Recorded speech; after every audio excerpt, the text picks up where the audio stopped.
2 నిమిషాలు సైలెంట్గా ఉండండి, అందరు వినండి. నేను ఇప్పుడే అన్న మాట్లాడితే చూసిన, అందరు మాట్లాడుతున్నారు. సో మాది అంబుగాం. ఇక్కడ రావడానికి ఒక కారణం ఉంది.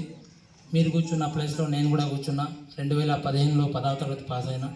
ప్రజెంట్ రీసెంట్గా విడుదలైన కానిస్టేబుల్గా సెలెక్ట్ అయ్యి ట్రైనింగ్ పోవడానికి సిద్ధంగా ఉన్నా. ఇంకో 2-3 మంత్స్లో మేబీ ట్రైనింగ్కి వెళ్ళిపోతాము. సో చూస్తే బాధ చేసింది, నాకు ఇప్పుడే అవకాశం వచ్చింది అన్నట్టు. అందుకోసమే నేను నైట్ నేను ఇక్కడ వచ్చి స్టే చేసిన. ఈ రోజన్నా ఈ స్కూల్కి పోవాలి, నెక్స్ట్ నేను డ్యూటీకి వెళ్ళిపోతా కాబట్టి రాకపోవచ్చు. కాబట్టి నేను ఇక్కడ ఉన్నంత ఈ స్ట్రెంత్ మేము 10th క్లాస్లో ఉన్నప్పుడు ఉండే సార్. అప్పుడు స్ట్రెంత్ దాదాపు 90 to 100 మెంబర్స్ మేము 10వ తరగతి క్లాస్తోనే ఉండే. ఇప్పుడు మిమ్మల్ని చూస్తే బాధేస్తుంది, ఎందుకు ఇంత స్ట్రెంత్ తగ్గింది. దీనికంతా పెద్ద కారణం ఉంది. ఇప్పుడు మనం దానిలో పోకుండా సో ఉన్న స్ట్రెంత్ ఇక్కడే నిలకడగా ఉండి మీ ఇంట్లో ఉన్న వాళ్ళు కావచ్చు, మన ఊళ్ళలో ఉన్న వాళ్ళు కావచ్చు, ప్రైవేట్ స్కూల్లో పోకుండా చెప్పేది ఎప్పుడు వస్తారో వాళ్ళు, మీరు ఎప్పుడైతే మంచి ప్రతిభ కనబరుస్తారో, మంచిగా చదువుకుంటారో అప్పుడు మాత్రమే వస్తారు. సో ఇక్కడ అందరూ వెల్ ఎడ్యుకేటెడ్, చాలా సర్టిఫైడ్ టీచర్స్ ఉంటారు. ఏదో మామూలుగా ఇంటర్ డిగ్రీ చేసుకున్న కాదు, అంటే టీచర్కి కావాల్సినటువంటి అర్హతలు డిఎడ్ కానీ బీఎడ్ కానీ అవన్నీ చేసుకొని వస్తారు. నేను కూడా డిఎడ్ చేసిన. టీచర్ ఉద్యోగాలు లేక ఇక కానిస్టేబుల్ ఏదో ఒక ఉద్యోగం కావాలి కాబట్టి, లేకపోతే సమాజం గౌరవించదు మనకి. మారుమూల గ్రామం సార్ మా ఊరికి ఇప్పుడు కూడా బస్సు రాదు. మా ఊర్లో ఇక్కడ ఆల్రెడీ మా ఊరు నుంచి ఉన్నారు కూడా పిల్లలు. సో 2015లో 10th అయిన తర్వాత ఇంటర్మీడియట్ కూడా గవర్నమెంట్లో, ప్రతిదీ నాది గవర్నమెంట్లోనే. ఖచ్చితంగా ఏదో ఒక ఉద్యోగం సాధించాలి ఫస్ట్ లైఫ్లో. ఆ ఉద్యోగం తర్వాత మనకున్న ఒక లక్ష్యం, నాకు కూడా ఒక లక్ష్యం ఉంది. ఆ లక్ష్యానికి ఒక టార్గెట్ పెట్టుకున్నాను అన్నట్టు. ఆ ఇయర్లో ఒక వ్యక్తిగా, ఒక సమాజ పౌరుడిగా నేను ఏం కావాలనుకుంటున్నా, ఈ సమాజానికి ఏం సేవ చేయాలనుకుంటున్నా. సో నాకు కూడా ఒక టైం ఉంది, ఆ ఏజ్ ఉంది. ఆ ఇయర్లో నేను ఒక ఉన్నత స్థాయిలో ఎదగాలనుకుంటున్నా. నేను ఇప్పుడు చెప్తే బాగుండదు. ఖచ్చితంగా ఆ రోజు ఎప్పుడైతే నా లక్ష్యాన్ని చేరుకుంటానో, ఆ చేరుకున్న తర్వాత ఈ లక్ష్యాన్ని ఈ స్కూల్లో ఒక పెద్ద ప్రోగ్రాం నా సొంత ఖర్చులతో పెట్టిస్తానని ఇక్కడ గట్టిగా మీకు ఒక మాట ఇస్తున్నాను. ఎందుకంటే గవర్నమెంట్ స్కూల్లో చాలా ఎడ్యుకేషన్ అనేది చాలా స్థాయి, అంటే అక్కడ ఉన్న స్థాయికి వెళ్ళిపోయింది. వచ్చినటువంటి అసర్ నియోజకవర్గంలో ఒక, అంటే గవర్నమెంట్ స్కూల్లో ఉన్నటువంటి విద్య ఏ విధంగా ఉన్న ఒక నివేదికనే వచ్చింది. అంటే ఒక 7th 8th క్లాస్ విద్యార్థి 2nd క్లాస్ మ్యాథ్స్ లెక్కలు చేయలేకపోతున్నాడు. అంత దిగజారింది అన్నట్టు గవర్నమెంట్ వ్యవస్థలో ఉన్నటువంటి విద్య. సో ఎందుకు పిల్లల యొక్క అటెన్షన్ అనేది మొత్తం, బ్యాక్గ్రౌండ్ అనేది మొత్తం వెళ్ళిపోయింది. ఎక్కడో ఏదో స్కూల్కి వస్తున్నారు, సార్లు చెప్పింది ఉంటుండ్రు, కానీ ఇంటికి పోయిన తర్వాత దాన్ని బుక్ ముట్టుడు లేదు, ఏం చేసుడు లేదు. ఎందుకు మరి? మీకు ఎందుకు ఏమైనా కావాలనుకుంటలేరా? జీవితంలో బాగుపడాలనుకుంటలేరా? మీరు చాలా డబ్బులు ఉన్న వాళ్ళ? అవునా? మీ పేరెంట్స్ రిచెస్టా? మీ దగ్గర కార్లు ఉన్నాయా? బంగ్లా ఉందా? పెద్దది ఉన్నాయా? అన్నీ ఉన్నాయా? కార్లు ఉన్నాయా? మీ నాన్నలందరూ జాబర్సా? కాదు కదా.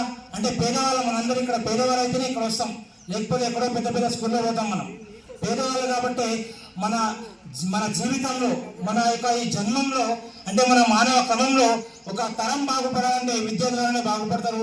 అది కూడా మనతోనే బాగుపడతారు. మీ నాన్నలు, మీ తల్లిదండ్రులు మీకు స్కూల్కి పంపిస్తున్నారంటే మేము పడ్డ కష్టాలు మా కొడుకులు పడద్దు, మా పిల్లలు పడద్దు అని ఒక ఏంతో పంపిస్తారు.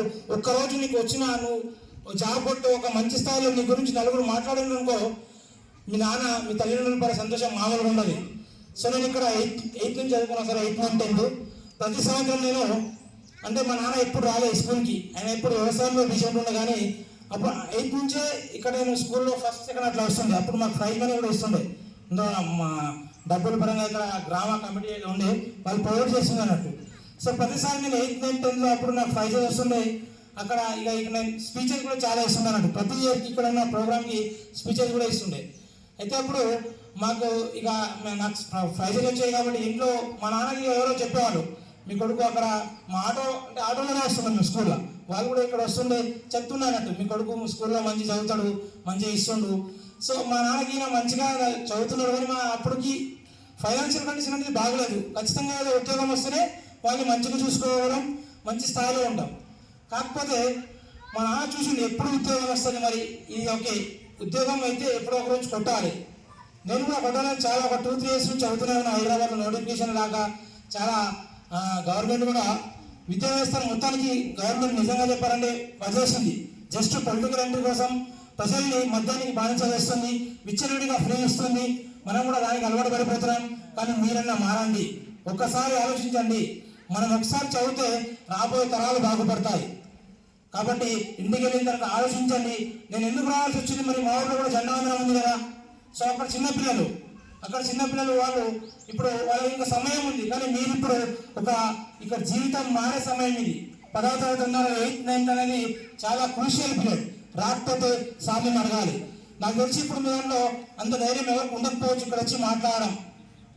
ఉందా? ఎవరైనా మాట్లాడగలుగుతారా ఏదైనా ఒక టాపిక్ మీద? లేకపోతే ఎందుకు లేదు, మన దగ్గర ఎప్పుడైతే నాలెడ్జ్ లేదో అప్పుడు ధైర్యం ఉండదు అన్నట్టు. సో ఎప్పుడైనా చెప్తున్నా, ఒక డిసిప్లిన్ నేర్చుకోండి. Discipline is the most important in our life. క్రమశిక్షణ ఉంటే మనిషి ఏదైనా సాధించగలడు. క్రమశిక్షణ ఉండాలి, మన యొక్క ఆలోచన విధానం బాగుండాలి. అంతేకాక రోడ్డు మీద ఎవరు పోతున్నారు, ఇది చేస్తున్నారు, అమ్మాయి బాగుంది, అది బాగుంది, వాళ్ళు బాగున్నారు, అది మనిషి ఒక అంటే ప్రతిదీ రియల్గా ఫ్యాక్ట్గా చెప్తున్నా. ఒక మద్యానికి బానిస కావద్దు. ఒక లవ్ అనేది మీది లవ్ కాదు, కండిషన్.